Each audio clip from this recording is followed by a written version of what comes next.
একদিন ইতিকাফ করলো, আল্লাহ তাআলা তার থেকে জাহান্নামকে 3 খন্দক দূরে সরিয়ে দেয়। 1 খন্দকের দূরত্ব। সাহাবা কেরাম নবীকে প্রশ্ন করলো, ইয়া রাসূলুল্লাহ, ইয়া হাবিবাল্লাহ, 1 খন্দকের দূরত্ব কত? নবীজি তখন সাহাবীদের বলল, ও আমার সাহাবীরা, 1 খন্দকের দূরত্ব আসমান এবং জমিনের দূরত্ব যত, এতখানি 1 খন্দকের দূরত্ব, তাহলে 3 খন্দকের দূরত্ব কত হইতে পারে? এজন্য যখন কোনো বান্দা আল্লাহ তাআলাকে সন্তুষ্ট করার জন্য মসজিদে ইতিকাফে বসে, রব্বুল আলামিন তাকে 5টি পুরস্কারে পুরস্কৃত করবে। 1 নম্বর পুরস্কার, ওই ব্যক্তির থেকে জাহান্নামকে 3 খন্দক জোরে, 3 খন্দক দূরত্ব যিনি সরিয়ে দেয় তিনি কে? 2 নম্বর পুরস্কার রব্বুল আলামিন ইতিকাফকারীরত ব্যক্তিকে দেয়। আল্লাহ তাআলাকে সন্তুষ্ট করার জন্য নবীজি কোনদিন ইতিকাফ বাদ দেয় নাই।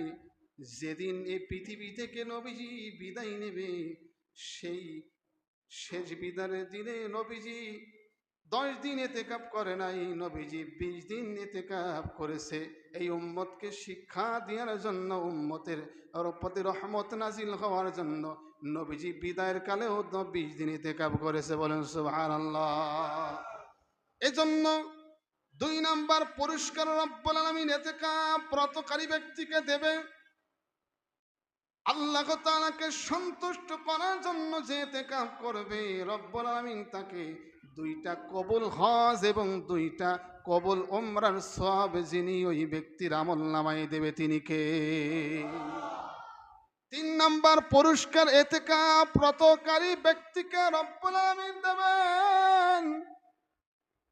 এই সমাজে যদি 300 মানুষ বাস করে, এই সমাজে যদি 250 জন মানুষ থাকে, এই 250 মানুষ যত নেকির কাজ করবে, 250 মানুষ যত সওয়াবের কাজ করবে, দান করবে, সদকা করবে, ফিতরা দেবে, জানাজা নামাজ পড়তে যাবে, রোগীকে দেখতে যাবে, ওই 1 ভাগ সওয়াব ওই ইতিকাফরতকারীর ব্যক্তির আমলনামায় আল্লাহ তাআলা দেবে। এই কারণে ওই ব্যক্তি জানাজায় যাইতে পারে না ইতিকাফ থাকার কারণে, রোগীকে দেখতে যাইতে পারে না ইতিকাফ থাকার কারণে, ওই ব্যক্তির আমলনামায় ওই সওয়াবগুলো অটোমেটিক আল্লাহ জারি করে দেয়।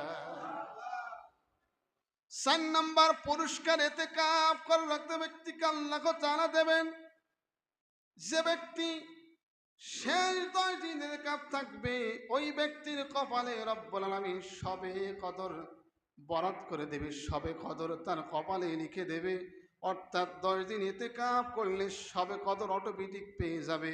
হাদিসের ভিতরে বলেন, যে ব্যক্তি শবে কদরে একটি রাত ইবাদত করলো, ওই ব্যক্তির আমলনামায় 83 বছর ধরে ইবাদত করলে যেই সওয়াব হয় একটি রাতের ইবাদতে, ওই ব্যক্তির আমলনামায় যিনি সওয়াব দিয়ে দেয় তিনি কে?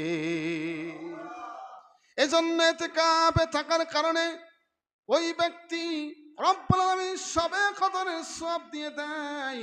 5 নাম্বার পুরস্কার ইতিকাফে থাকার কারণে ওই ব্যক্তিকে রব্বুল আলামিন জিন্দেগীর সমস্ত গুনাহ খাতাগুলি মাফ করে ওই ব্যক্তিকে মাসুম বাচ্চা বানিয়ে যিনি বাড়িতে পৌঁছায় 10 দিন পরে তিনি কে? এই 5টি পুরস্কার ইতিকাফে থাকার কারণে রব্বুল আলামিন ওই ব্যক্তির আমলনামায় দিয়ে দেয়। এজন্য ইতিকাফ এটা খুবই গুরুত্বপূর্ণ একটি আমল। ইতিকাফ এটা খুবই গুরুত্বপূর্ণ একটি কাজ। ইতিকাফ 3 প্রকার। ইতিকাফ কয় প্রকার? 3 প্রকার। নফল ইতিকাফ, সুন্নতে মুআক্কাদা কিফায়া, আর একটা ইতিকাফ ওয়াজিব ইতিকাফ।